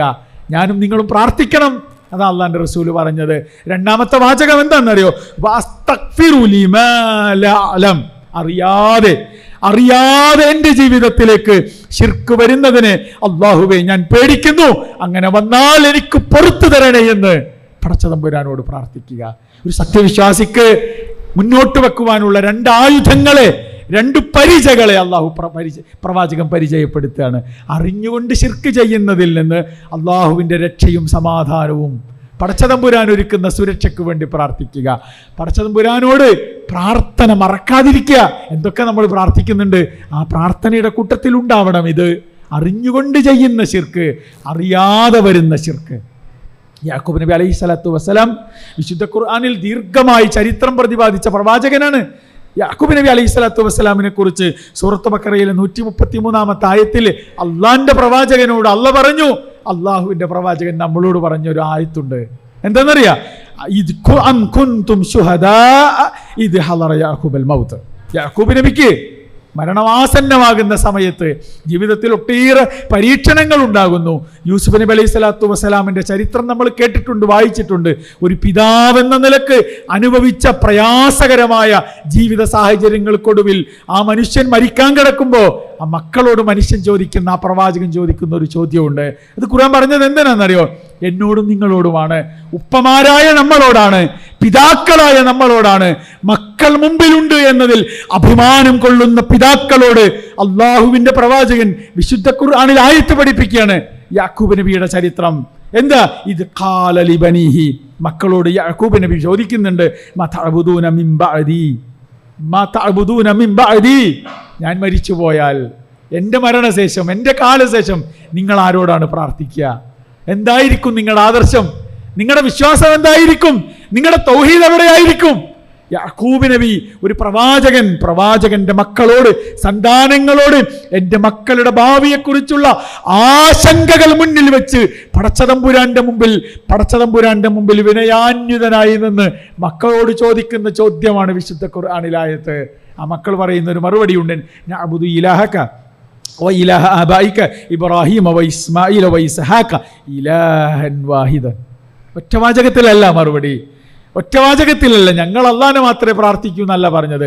നിങ്ങളുടെ ഇലാഹിനെ, നിങ്ങളുടെ പൂർവികരായ ഇബ്രാഹീമിന്റെ, ഇസ്മായിലിന്റെ, ഇസ്ഹാക്കിന്റെ പ്രവാചകന്മാരുടെ പേരുകൾ പറഞ്ഞിട്ട് തൻ്റെ പിതാവിൻ്റെ സന്താന പരമ്പരയിൽ അങ്ങോട്ടും ഇങ്ങോട്ടുമുള്ള പ്രവാചകന്മാരുടെ പേരുകൾ പറഞ്ഞിട്ട് പറഞ്ഞു, അവരുടെ ഇലാഹിനെ, ഇലാഹൻ വാഹിദൻ, ആ ഏകനായ ഇലാഹിനെയാണ് ഞങ്ങൾ പ്രാർത്ഥിക്കുക. വനഹ്നു ലഹു മുസ്ലിമുൻ, എന്നും എക്കാലത്തും എപ്പോഴും അള്ളാഹുവിന് കീഴ്പ്പെട്ട് ജീവിക്കുന്നവരായിരിക്കും ഞങ്ങളെന്ന്, ഞങ്ങൾ മുസ്ലിമീങ്ങളായിരിക്കുമെന്ന് യാക്കൂബ് നബിയുടെ മക്കൾ പറയുക. അതാ വിശുദ്ധ ഖുർആനിലെ ആയത്ത്. എന്തിനാ അത് പറഞ്ഞത്? യാക്കൂബ് നബിക്ക് അങ്ങനെ സംഭവബഹുലമായൊരു ചരിത്രമുണ്ട് എന്ന് പറയാനാ? യാക്കൂബ് നബിയുടെ മക്കൾ മുവഹിദുകളാണ് എന്ന് വിശുദ്ധ ഖുർആൻ കൊണ്ട് സ്ഥാപിക്കാനാ? അല്ല. എന്നോടും നിങ്ങളോടും, നമ്മിലെ ഉപ്പമാരോട്, നമ്മുടെ പിതാക്കളോട്, നമ്മിലെ മാതാപിതാക്കളോട് വിശുദ്ധ ഖുർആനിലൂടെ അള്ളാഹു പറയുന്നു, നിങ്ങൾക്ക് നിങ്ങളുടെ മക്കളോട് ചോദിക്കാനാവണം, നിങ്ങളുടെ പേരമക്കളെ മുന്നിലിരുത്തി ചോദിക്കാനാവണം, നിങ്ങളുടെ മരുമക്കളെ മുന്നിലിരുത്തി ചോദിക്കാനാവണം, എൻ്റെ കാലശേഷം മക്കളെ നിങ്ങൾ ആരോട് പ്രാർത്ഥിക്കുമെന്ന്, നിങ്ങളുടെ തൗഹീദ് എവിടെയായിരിക്കുമെന്ന്, നിങ്ങൾ എവിടെ പോയി നമസ്കരിക്കുമെന്ന് അള്ളാഹുവിനെ സാക്ഷി നിർത്തി നമുക്ക് നമ്മുടെ കുടുംബത്തിൽ, നമ്മുടെ വീട്ടിൽ, നമ്മുടെ ഭാര്യയെ, മക്കളെ മുന്നിൽ നിർത്തി ചോദിക്കാനാവണം. അതാണ് മുഅ്മിനിന്റെ ജീവിതം എന്ന് പറയുന്നത്. നോക്ക് നിങ്ങൾ, രണ്ടാമത്തെ ഒരു കാര്യം എന്താ? ഒന്ന് ആദർശമാണ്. എത്ര പറഞ്ഞാലും മതി വരാത്ത ഇസ്ലാമിൻ്റെ ആദർശത്തിൻ്റെ തനിമ, അതിൻ്റെ മഹത്വം ഉദ്ഘോഷിക്കുന്ന കുടുംബങ്ങളായി, വീടുകളായി മാറാൻ നമുക്ക് പറ്റണം. രണ്ടാമത്തേത് എന്താ? നമ്മുടെ ഇബാദത്തുകളാണ്. ഞാൻ ദീർഘിപ്പിച്ച് പറയുന്നില്ല. നമ്മുടെ ഇബാദത്തുകളാണ്. നമ്മുടെ നമസ്കാരം, നമ്മുടെ നോമ്പ്, നമ്മുടെ സക്കാത്ത്, നമ്മുടെ ഹജ്ജ്, ഇസ്ലാമിലെ ഇബാദത്തുകളെ നിർവഹിക്കുന്നിടത്ത് നമ്മുടെ വീട് എവിടെയാണ്? നമ്മുടെ കുടുംബം എവിടെയാണ്? നമ്മുടെ വീട്ടിൽ നമസ്കാരത്തിൻ്റെ ചിട്ടകളുണ്ടോ? വ്യവസ്ഥയുണ്ടോ? അതിനൊരു സംവിധാനമുണ്ടോ? അതൊരു പ്രധാനപ്പെട്ട അജണ്ടയാണോ? വീട്ടിൽ 3 നേരമാണ് ഭക്ഷണം കഴിക്കേണ്ടത്, പക്ഷെ 5 നേരമാണ് നമസ്കരിക്കേണ്ടത്. നിർബന്ധ നമസ്കാരത്തിന് 5 നേരം നമ്മൾ അവസരം ഉണ്ടാക്കണം. അതിനുള്ള സൗകര്യം ഉണ്ടാവണം. പള്ളിയുണ്ടോ അടുത്ത്? പള്ളിയിലേക്ക് കുടുംബസമേതം പോകാൻ സാധിക്കുന്നുണ്ടോ? സുബഹി നമസ്കാരത്തിന് ഞാൻ ഇവിടെ ഉണ്ടായിരുന്നു നിങ്ങളുടെ കൂടെ നമസ്കരിക്കാൻ. ഞാൻ എൻ്റെ സലാം വീട്ടിയതിനു ശേഷം പിറകോട്ടൊന്ന് തിരിഞ്ഞു നോക്കി, കൺകുളിർമയുള്ള ഒരു കാഴ്ച, പള്ളി നിറയുവോളം മനുഷ്യർ. അത് ആനന്ദകരമായൊരു മുസ്ലിമിൻ്റെ കാഴ്ചയാണ്. ഒരു ദിവസത്തെ പ്രഭാതത്തിൽ കാണുന്ന കൺകുളിർമയുള്ള കാഴ്ച.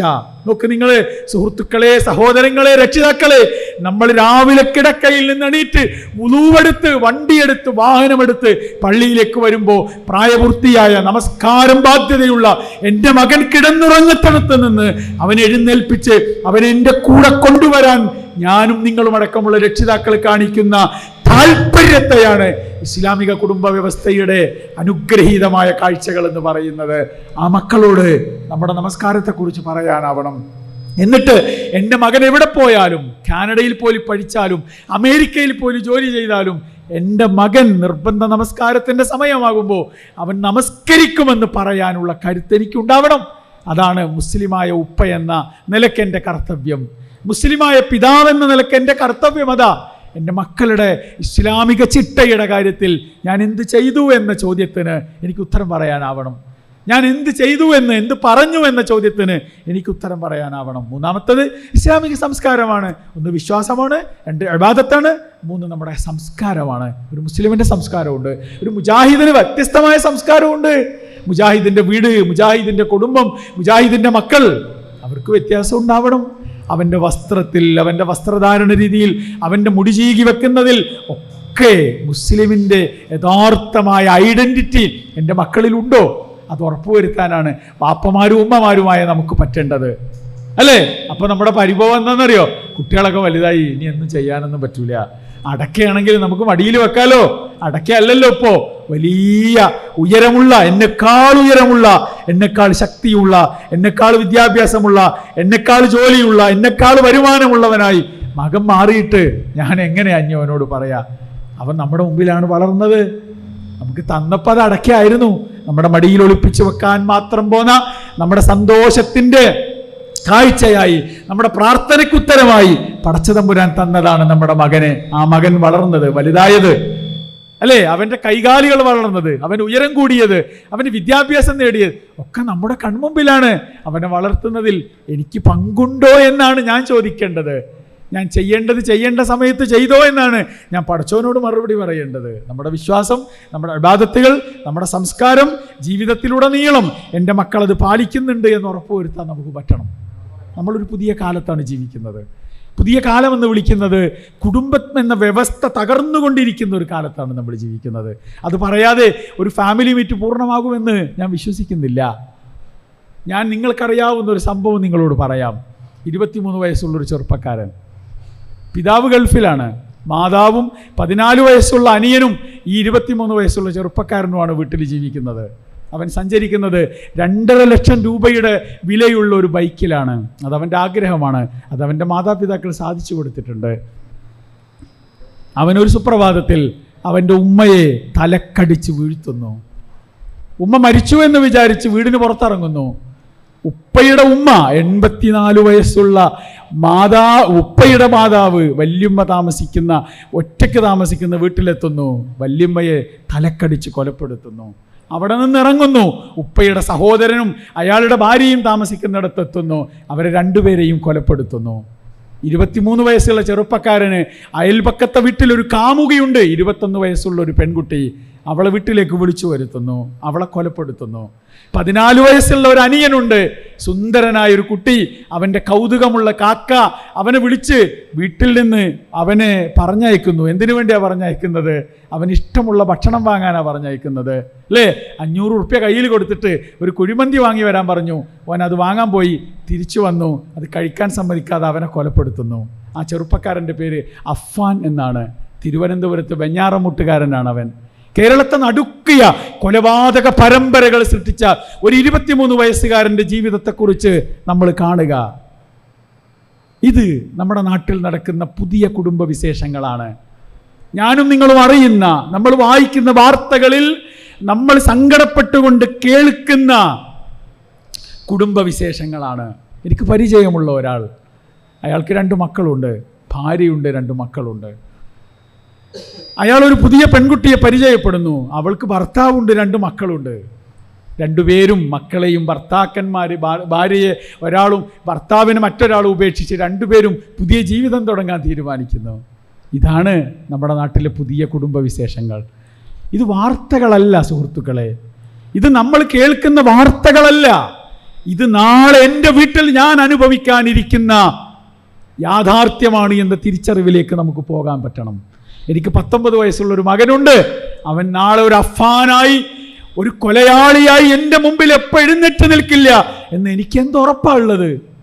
എൻ്റെ ഭാര്യ എന്നെയും എൻ്റെ 3 മക്കളെയും ഉപേക്ഷിച്ച് മറ്റൊരുത്തൻ്റെ കൂടെ പോകില്ല എന്ന് എന്തുറപ്പാണ് എനിക്കുള്ളത്? അവിടെയാണ് നമ്മൾ ആലോചിക്കേണ്ടത്. ഞാനെന്ന മുസ്ലിം രക്ഷിതാവിൻ്റെ, ഞാനെന്ന മുസ്ലിം ഭർത്താവിൻ്റെ, ഞാനെന്ന മുസ്ലിം കുടുംബനാഥൻ്റെ ഉത്തരവാദിത്തത്തെക്കുറിച്ച് അവിടെയാണ് നമ്മൾ ആലോചിക്കേണ്ടത്. ഈ കുടുംബം എന്ന് പറയുന്നത് ഒരു കടൽ പോലെയാണ്. കടൽ ശാന്തമാണ്, അല്ലേ? നമ്മൾ കാണാൻ പോകുന്ന കടൽ ശാന്തമാണ്. ശാന്തമായ കടലിനെ നമ്മൾ കാണുന്നു, അവിടുത്തെ കാറ്റ് നമ്മൾ ആസ്വദിക്കുന്നു, കാഴ്ചകൾ കണ്ട് നമ്മൾ തിരിച്ചു പോരുന്നു. നമ്മുടെ വീട് അങ്ങനെയാ, നമ്മുടെ കുടുംബം അങ്ങനെയാ. ഇങ്ങനെ നോക്കുമ്പോൾ നല്ല പെയിന്റ് അടിച്ച അതിമനോഹരമായി കെട്ടി ഉയർത്തപ്പെട്ട ഒരു വീട്, അതിൻ്റെ മുന്നിൽ മതിലുണ്ട്, സുന്ദരമായ ഗേറ്റുണ്ട്, വീടിൻ്റെ കാർ പോർച്ചിൽ നിർത്തിയിട്ട അത്യാഡംബരമായ ഒരു കാറുണ്ട്, വീടിനകത്ത് കയറിയാൽ അത്യാധുനിക സാങ്കേതിക സൗകര്യങ്ങളുള്ള അടുക്കളയും ബെഡ്റൂമുകളും ഓഫീസും ഡൈനിങ് ഹാളും ഒക്കെ ഉണ്ട്. സുന്ദരമായ കാഴ്ചയാണ്. പക്ഷെ കടൽ പ്രക്ഷുബ്ധമാണ്. നമ്മൾ കാണുന്ന ശാന്തതക്കപ്പുറത്ത് കടലിനൊരു പ്രക്ഷുബ്ധാവസ്ഥയുണ്ട്, അതിനാഴമുണ്ട്. നമ്മൾ കണ്ട കടൽ പരപ്പിന് താഴെ അടികൾ താഴ്ചയുള്ള വലിയ ആഴമുണ്ട്. കടലിൻ്റെ ആഴങ്ങളിൽ വലിയ ഇരുട്ടുണ്ട്. കടലിൽ അതിശക്തമായ തിരമാലകളുണ്ട്. കടലിൽ കാറ്റും കോളുമുണ്ട്. കടലിൽ നമ്മൾ കഴിക്കുന്ന അതീവ രുചിയുള്ള രുചികരമായ മത്സ്യവിഭവങ്ങൾക്കപ്പുറത്ത് മനുഷ്യനെ ഇളക്കി മറിക്കാൻ മാത്രം, തട്ടിയകറ്റി തെറുപ്പിച്ച് മുന്നോട്ട് പോകാൻ മാത്രം പോന്ന അതിശക്തിയുള്ള ആക്രമണോത്സുകത കാണിക്കുന്ന കടൽ ജീവികളുണ്ട് കടലിൽ. ഇതാണ് കുടുംബം എന്ന് പറയുന്നത്. കുടുംബം ചിലപ്പോൾ പ്രക്ഷുബ്ധമാകും, ചിലപ്പോൾ അവിടെ കാറ്റും കോളും ഉണ്ടാകും. അതിശക്തമായ തിരമാലകൾ സുനാമികളായി മാറും. അവിടെ ആ കടലിലൂടെ സഞ്ചരിക്കുന്ന ഒരു കപ്പലിനെ നയിക്കുന്ന കപ്പിത്താൻ എത്ര ജാഗ്രത വേണം. ഈ കടൽ തിരമാലകളെ വകഞ്ഞു മാറ്റി ഈ കാറ്റിനെയും കോളിനെയും കൺട്രോൾ ചെയ്തുകൊണ്ട് എൻ്റെ കപ്പലിനെ തീരത്തണിക്കുവാൻ ശ്രമിക്കുന്ന ഒരു കപ്പിത്താൻ്റെ ദൗത്യമാണ് കുടുംബനായകനും നായികക്കും നിർവഹിക്കാനുള്ളത്. എനിക്കും നിങ്ങൾക്കും നമ്മുടെ വീട്ടിൽ നിർവഹിക്കാനുള്ളത്. ഈ പ്രക്ഷുബ്ധമായ കടലിൽ സഞ്ചരിക്കുന്ന ഒരു കപ്പലിനെ ശാന്തമായി തീരത്തേക്ക് കൊണ്ടുപോകാൻ ശ്രമിക്കുന്ന ഒരു കപ്പിത്താൻ്റെ വൈദഗ്ധ്യം നമുക്കുണ്ടാവേണ്ടുന്ന ഒരു കാലത്താണ് നമ്മൾ ജീവിക്കുന്നത്. അത്രമേൽ പ്രക്ഷുബ്ധമാണ് നമ്മുടെ സമൂഹം. കുടുംബം എന്ന വ്യവസ്ഥയെ തകർത്ത് തരിപ്പണമാക്കുന്നതിന് വേണ്ടിയുള്ള വലിയ പരിശ്രമങ്ങൾ നടന്നുകൊണ്ടിരിക്കുന്ന ഒരു കാലത്താണ് നമ്മൾ ജീവിച്ചുകൊണ്ടിരിക്കുന്നത്. നമ്മുടെ ഏറ്റവും വലിയ പേടി എന്താ? ഒരു രക്ഷിതാവിനോട് നിങ്ങൾ ചോദിക്കുക, ഏറ്റവും വലിയ പേടി എന്താ? മക്കളുടെ വിദ്യാഭ്യാസത്തെക്കുറിച്ചായിരുന്നു വലിയ പേടി ഉണ്ടായിരുന്നത്, അല്ലേ? വീടിനെ കുറിച്ചായിരുന്നു വലിയ പേടി ഉണ്ടായിരുന്നത്. ജോലിയും തൊഴിലും വരുമാനവും ഇല്ല എന്നുള്ളതായിരുന്നു പേടി. അതൊക്കെ മാറിയിട്ടുണ്ട്. അതൊക്കെ മാറിയിട്ട് ഒരൊറ്റ കാര്യത്തിൽ വലിയ ആശങ്കകൾ എല്ലാവരും ഒരുപോലെ പറയാണ്. അതെന്താണെന്നറിയോ? മക്കളുടെ വിവാഹത്തെക്കുറിച്ചാണ് പറയുന്നത്.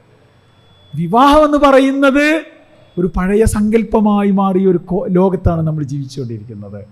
വിവാഹമേ വേണ്ട എന്ന് പറയുന്ന കുട്ടികളുടെ, ചെറുപ്പക്കാരുടെ, ആൺകുട്ടികളുടെ, പെൺകുട്ടികളുടെ എണ്ണം വർദ്ധിച്ചു വരുന്ന ഒരു കാലത്താണ് ഞാനും നിങ്ങളും ഉപ്പമാരായി ജീവിക്കുന്നത്. അല്ലേ? നമ്മൾ മക്കളായി ജീവിച്ചപ്പോൾ ഈ ഒരു കൺസെപ്റ്റ് ഉണ്ടായിരുന്നില്ല എന്നാണ് എനിക്ക് തോന്നുന്നത്. വളരെ വളരെ വളരെ വളരെ കുറവായിരുന്നു. പക്ഷെ ആ എണ്ണം കൂടിക്കൊണ്ടിരിക്കുകയാണ്. വിവാഹമൊക്കെ ആകാം, ഞാൻ വിചാരിക്കുന്ന പോലത്തെ ഒരു വിവാഹം, അല്ലേ, എന്ന് പറയുന്ന മക്കളുടെ എണ്ണം കൂടിക്കൊണ്ടിരിക്കുക.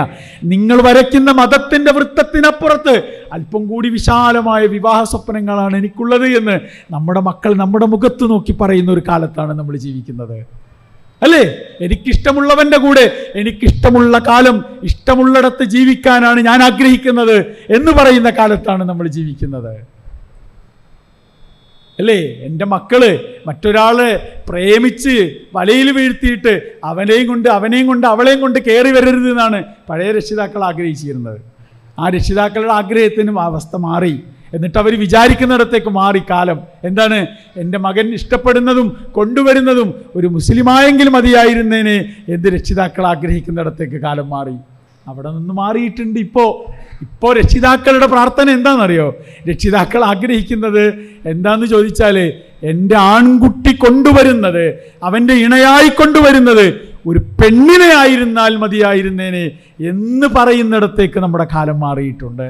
എൻ്റെ പെൺകുട്ടി ഇഷ്ടപ്പെടുന്നതും കൊണ്ടുവരുന്നതും ഒരു ആണിനെ ആണെങ്കിൽ തിരക്കടില്ല എന്ന് വിചാരിക്കുന്നിടത്തേക്ക് ആണും വിവാഹം കഴിക്കുന്ന, പെണ്ണും വിവാഹം കഴിക്കുന്ന, അതിന് പ്രാധാന്യം കൊടുക്കുന്ന മാധ്യമങ്ങൾ മത്സരിക്കുന്ന, അതിൻ്റെ പ്രാധാന്യത്തെക്കുറിച്ച് വാദോരാതെ സംസാരിച്ചിരിക്കുന്ന ആളുകളെക്കുറിച്ച് കാണുന്ന, അതിൻ്റെ സ്വാതന്ത്ര്യത്തിൻ്റെ വലിയ വിശാലമായ അർത്ഥത്തെക്കുറിച്ച് സംസാരിക്കുന്ന സാംസ്കാരിക പ്രവർത്തകന്മാരെ കാണുന്ന, അതിനുവേണ്ടി സിനിമകൾ ഉണ്ടാക്കുന്ന, അതിനുവേണ്ടി നോവലുകൾ എഴുതുന്ന, അത് പ്രസ്താവിക്കപ്പെടുന്ന കവിതകൾ രചിക്കുന്ന ഒരു കാലത്താണ് നമ്മൾ ജീവിക്കുന്നത്. നമ്മുടെ പേടി നമ്മുടെ കുട്ടികളെക്കുറിച്ചാണ്, നമ്മുടെ തലമുറയെക്കുറിച്ചാണ്. മഹാനായ സക്കരിയ നബിയുടെ ഒരു പ്രാർത്ഥനയുണ്ട് ഖുർആനിൽ. അതെന്താണെന്നറിയോ? വഇന്നീ ഖിഫ്തുൽ മവാലിയ മിൻ ബറായി, വഇന്നീ ഖിഫ്തുൽ മവാലിയ മിൻ ബറായി. പടച്ചതമ്പുരാനെ, മക്കളില്ലാത്തതിൻ്റെ വേദന പടച്ചവനോട് പറയാണ് സക്കരിയ നബി. അപ്പോൾ പറഞ്ഞ വാചകം എന്താണെന്നോ? എനിക്ക് കുട്ടികളില്ല എന്നല്ല, വഖിഫ്തുൽ മവാലിയ മിൻ ബറായി, എനിക്ക് പിന്മുറക്കാരില്ല, എൻ്റെ പിന്നിൽ വരാൻ ആളില്ല, എൻ്റെ സ്വത്തനന്തരമെടുക്കാൻ അവകാശി ഉണ്ടാകില്ല എന്ന പേടിയല്ല സക്കരിയ നബി എന്ന പ്രബോധകന്റെ, സക്കരിയ നബി അലൈഹി സ്വലാത്തു വസ്സലാം എന്ന പ്രവാചകന്റെ ആശങ്ക. എൻ്റെ ധാർമ്മികമായ ഉത്തരവാദിത്തങ്ങൾ ഏറ്റെടുക്കാൻ മതിയായ കെൽപ്പുള്ള, കരുത്തുള്ള, ഊർജമുള്ള, ഉശിരുള്ള ഒരു പിൻതലമുറയില്ല എന്നതിൻ്റെ വേദന ഞാനും നിങ്ങളും അനുഭവിക്കുന്ന, നമ്മൾ ആശങ്കപ്പെടുത്തുന്ന വേദന അതാണ്. പള്ളുരുത്തിയിലെ തങ്ങൾ നഗറിലുള്ള മുജാഹിദ് പള്ളിയുടെ സംസ്ഥാപനം എവിടെ നിന്ന് ആരംഭിച്ചു എന്ന്, അതിൻ്റെ പൂർവികരാരാണ് എന്ന് മഹാനായ ഉമർ മൗലവി തറക്കല്ലിട്ട ഈ പള്ളി എങ്ങനെ പണിതുയർത്തി എന്നാണ് ഇവിടെ ഹ്രസ്വമായി സൂചിപ്പിച്ച ചരിത്രം. ഇതിനൊരു മഹത്വമുണ്ട്, ഇതിനൊരു പാരമ്പര്യമുണ്ട്, വർഷങ്ങൾ നീണ്ട അധ്വാനത്തിൻ്റെ മഹത്വമുണ്ട്. രക്ഷിതാക്കളുടെ ആശങ്ക എന്താണെന്നറിയോ? അടുത്ത ഘട്ടത്തിൽ, അടുത്ത കാലത്ത് ഈ പള്ളിയും മദ്രസയും ഇസ്ലാമിക പ്രബോധന സംരംഭങ്ങളും ഇവിടുത്തെ ദീനും ദഅവത്തും സംഘടനയും കൊണ്ടു നടക്കാൻ കെൽപ്പുള്ള ഒരു തലമുറയുണ്ടോ എന്നാണ്. ആ ആശങ്കയിൽ ഞാനും നിങ്ങളും ഉണ്ട്. നമ്മുടെ മനസ്സിൽ നിന്നുയരുന്ന പ്രാർത്ഥന സക്കരിയ നബിയുടെ പ്രാർത്ഥനയ്ക്ക് സമാനമായ പ്രാർത്ഥനകളാണ്. നമുക്ക് മറുപടി കൊടുക്കാൻ പറ്റണം. മുജാഹിദുകളുടെ യുവാക്കൾ, മുജാഹിദുകളുടെ കുട്ടികൾ, മുജാഹിദുകളുടെ ചെറുപ്പക്കാർ, വിദ്യാർത്ഥികൾ, ഞങ്ങൾ ഈ സമൂഹത്തിന് പ്രാധാന്യം നൽകുന്ന, ഉത്തരവാദിത്വം നിർവഹിക്കാൻ സാധിക്കുന്ന, ഈ സമുദായത്തിന് നേതൃത്വം നൽകാൻ സാധിക്കുന്ന ഊക്കുമുശിരും കരുത്തും ചങ്കുറപ്പുമുള്ള യുവജനങ്ങളെ, വിദ്യാർത്ഥികളെ വളർത്തിയെടുക്കുവാൻ, അവർക്ക് ആവശ്യമുള്ള തർബിയത്ത് കൊടുക്കുവാൻ ഇതാ ഞങ്ങളുടെ കയ്യിൽ സംവിധാനമുണ്ട് എന്ന്, ഞങ്ങളുടെ പ്രസ്ഥാനം അതിന് ഒരുക്കങ്ങൾ നടത്തുന്നുണ്ട് എന്ന് ഞങ്ങളൊരു കുടുംബ സംഗമം വിളിച്ചു ചേർത്താൽ അവിടെ യുവാക്കളും വിദ്യാർത്ഥികളും പെൺകുട്ടികളും ആൺകുട്ടികളും കുട്ടികളും ചെറുപ്പക്കാരും ഒക്കെ വരുമെന്ന് പ്രതീക്ഷയോടുകൂടി പറയാൻ നമുക്കാവണം. അങ്ങനെയുള്ള ആശങ്കകൾ നിറഞ്ഞൊരു കാലത്താണ് നമ്മൾ ജീവിച്ചുകൊണ്ടിരിക്കുന്നത് എന്ന തിരിച്ചറിവ് നമുക്കുണ്ടായേ പറ്റൂ. കുടുംബകലഹങ്ങൾ, കുടുംബം എന്ന് പറയുന്ന വിവാഹത്തെക്കുറിച്ചുള്ള സങ്കല്പം പറഞ്ഞില്ലേ, അത് വിവാഹം കഴിക്കുന്നതിന് മുമ്പുള്ള വർത്തമാനങ്ങളാണെങ്കിൽ ഈ നല്ല ആഘോഷപൂർവ്വം നടക്കുന്ന വിവാഹങ്ങൾ, അല്ലേ, 1000 2000 ആളുകൾ കൂടി ബിരിയാണി കഴിച്ച് വിളമ്പി നല്ല ഫോട്ടോഗ്രാഫർ വെച്ച് വരന്റെയും വധുവിൻ്റെയും ഫോട്ടോ എടുത്ത് അത് അലങ്കാരത്തോടു കൂടി 10 ദിവസം നോക്കി നിന്ന് ഗംഭീരമായ പരിപാടി നടത്തി എന്നൊക്കെ പറയുന്ന കുടുംബങ്ങളും നാട്ടുകാരും ബന്ധുമിത്രാദികളും ഒരുമിച്ച് കൂടിയ കല്യാണങ്ങളുടെ അവസ്ഥ എന്താ? മണിക്കൂറുകളുടെ ദൈർഘ്യത്തിൽ, ആഴ്ചകളുടെ ദൈർഘ്യത്തിൽ, മാസങ്ങളുടെ ദൈർഘ്യത്തിൽ പൊട്ടിപ്പിരിഞ്ഞു പോകുന്ന കുടുംബ ബന്ധങ്ങളുള്ള ഒരു കാലത്താണ് നമ്മൾ ജീവിച്ചുകൊണ്ടിരിക്കുന്നത്. കേരളത്തിൽ 28 കുടുംബ കോടതികളുണ്ട്. 28 കുടുംബ കോടതികളുണ്ട്. ഏറ്റവും പുതിയ കണക്ക് എന്താണെന്നറിയോ? കേരളത്തിൽ 75 ഒരു ദിവസത്തിൽ 75 വിവാഹമോചന കേസുകൾ രജിസ്റ്റർ ചെയ്യപ്പെടുന്നു എന്നാണ്. ഒരു ദിവസം 75 കുടുംബ കലഹത്തിന്റെ കേസുകൾ റിപ്പോർട്ട് ചെയ്യുന്ന കേരളത്തിൽ ഒരു കൊല്ലത്തിൽ അത് 10,000 കവിയുന്ന 25,000-ലേക്കും 35,000-ലേക്കും നീണ്ടുപോകുന്ന കണക്കുകളുണ്ട് കേരളത്തിൽ. ഇതെന്താ? എല്ലാ കുടുംബ കേസും എല്ലാ വിവാഹമോചന കേസും കോടതിയിലെത്തുന്നുണ്ടോ? ഇല്ല. നാട്ടുകാർ തീർക്കുന്ന, മഹല്ലുകൾ ഇടപെട്ട് തീർക്കുന്ന, നേതൃത്വത്തിലുള്ള ആൾക്കാർ ഇടപെട്ടുന്ന, കുടുംബകരണവന്മാർ കൂടി തീർക്കുന്ന എത്ര കേസുകളുണ്ട്. വളരെ തുലോം കുറവാണ് കോടതിയിലെത്തുന്ന കേസ്. അതിൻ്റെ കണക്കാത്. ഞാൻ പറയട്ടെ, കേരളത്തിൽ ഏറ്റവും കൂടുതൽ വിവാഹമോചന കേസുകൾ റിപ്പോർട്ട് ചെയ്യുന്നത് എറണാകുളം ജില്ലയിൽ നിന്നാണെന്നാണ് കണക്ക്. അത് എന്തുകൊണ്ടാണെന്നും കൂടി ഞാൻ പറയാം. ഞാൻ പള്ളുരുത്തിയിലാണ് സംസാരിക്കണത്. എറണാകുളം ജില്ലയിൽ കേരളത്തിലെ അതിപ്രഗത്ഭരായ താരങ്ങൾ ജീവിക്കുന്നു, സെലിബ്രിറ്റീസ് ജീവിക്കുന്നു എറണാകുളത്ത്. സിനിമാ താരങ്ങളും സാമൂഹ്യ പ്രവർത്തകരും എഴുത്തുകാരും ഒക്കെ ജീവിക്കുന്നത് എറണാകുളത്താണ്. അവർക്കിടയിലാണ് വിവാഹമോചന കേസുകളുടെ എണ്ണം വർദ്ധിക്കുന്നത് എന്നാണ്. അവിടെയാണ് നമ്മൾ ജീവിക്കുന്നത്. ഇവിടെയാണ് നമ്മൾ കുടുംബമായി ജീവിക്കുന്നത്. ഇവിടെ നമുക്ക് ഉത്തരവാദിത്വമുണ്ട്. അള്ളാന്റെ റസൂലിൻ്റെ മുന്നിൽ ഒരു കുട്ടിയെ ഇങ്ങനെ കൈ പിടിച്ചു കൊണ്ടുവന്നിട്ട് ഒരു സഹാബി ചോദിക്കുന്നുണ്ട് റസൂലുള്ളാഹിനോട്, നബിയെ മഹക്കുബിനി ഹാദ, എൻ്റെ കുട്ടിയുടെ കാര്യത്തിൽ എനിക്ക് നിർവഹിക്കാനുള്ള ഉത്തരവാദിത്വം എന്താണ്? അള്ളാന്റെ റസൂൽ പറഞ്ഞെന്താ? എൻ്റെ കുട്ടിക്ക് നല്ലൊരു പേര് വെക്കാൻ, നല്ല അദബ് മര്യാദകൾ പഠിപ്പിക്കാൻ, നല്ല ഒരു സ്ഥലത്ത് അവനെ വളർത്താൻ, അവൻ്റെ ജീവിത സാഹചര്യം നന്നാക്കാൻ നിനക്ക് പറ്റണം. അത് റസൂലുള്ള മാതാപിതാക്കളോടാണ് പറയുന്നത്, എന്നോട് നിങ്ങളോടുമാണ് പറയുന്നത്. നമ്മുടെ കുടുംബത്തെ ഇസ്ലാമികമായ തർബിയത്ത് കൊടുക്കാൻ നമുക്ക് പറ്റുമോ? അത് പ്രധാനമായ ഒരു കാര്യമാണ്. നമ്മുടെ ലക്ഷ്യം സ്വർഗമാണ്. ആ സ്വർഗത്തിൽ ഞാൻ ഒറ്റയ്ക്കുണ്ടായാൽ പോരാ, എൻ്റെ കുടുംബം ഉണ്ടാവണം കൂടെ. യാ അയ്യുഹല്ലദീന ആമനൂ കുടുംബവും നിങ്ങളും നരകത്തിൽ നിന്ന് രക്ഷപ്പെടണമെന്ന് ആഗ്രഹിക്കണമെന്ന അള്ളാന്റെ റസൂൽ മറ്റൊരായത്ത് കൂടി പറയുന്നുണ്ട്.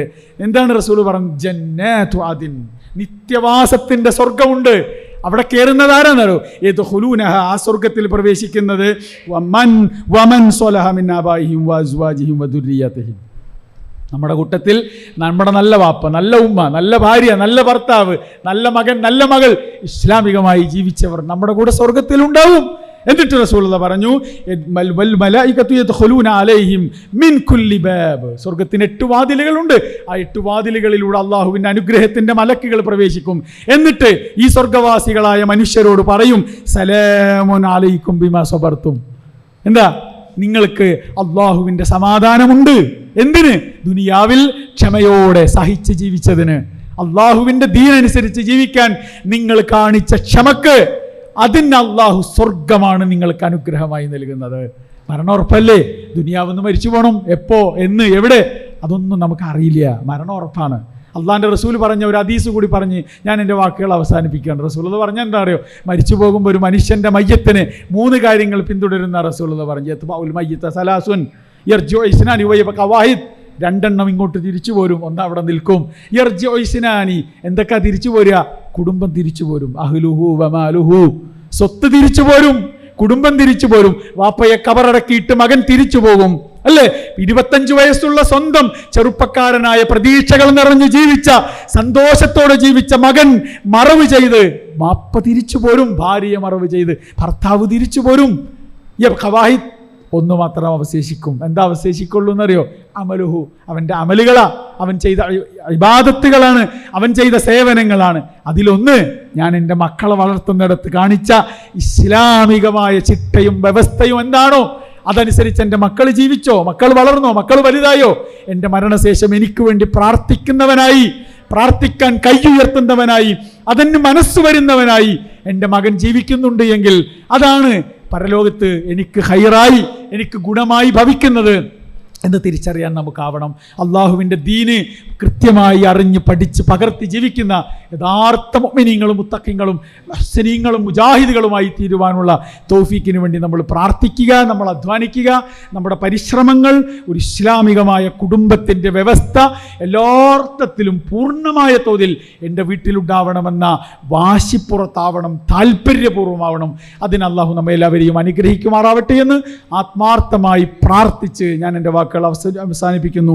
അള്ളാഹു സുബ്ഹാനഹു വ തആല നമ്മുടെ ഈ ഒത്തുകൂടൽ, ഇവിടെ ഒരുമിച്ച് കൂടി ഇവിടെ പറഞ്ഞ കാര്യങ്ങൾ, ഇവിടെ ചെലവഴിക്കുന്ന സമയം എല്ലാം അള്ളാഹു നമ്മിൽ നിന്ന് അമലു സ്വാലിഹാത്തുകളായി സ്വീകരിച്ച് നാളെ അള്ളാഹുവിൻ്റെ ജന്നാത്തുൽ ഫിർദൗസിൽ ഇടം തേടുന്ന മഹാഭാഗ്യവാന്മാരുടെ കൂട്ടത്തിൽ ഉൾപ്പെടുത്തി അള്ളാഹു നമ്മെ എല്ലാവരെയും അനുഗ്രഹിക്കുമാറാവട്ടെ എന്ന് ആത്മാർത്ഥമായി ആഗ്രഹിച്ചും പ്രാർത്ഥിച്ചും ഞാൻ എൻ്റെ വാക്കുകൾ അവസാനിപ്പിക്കുന്നു.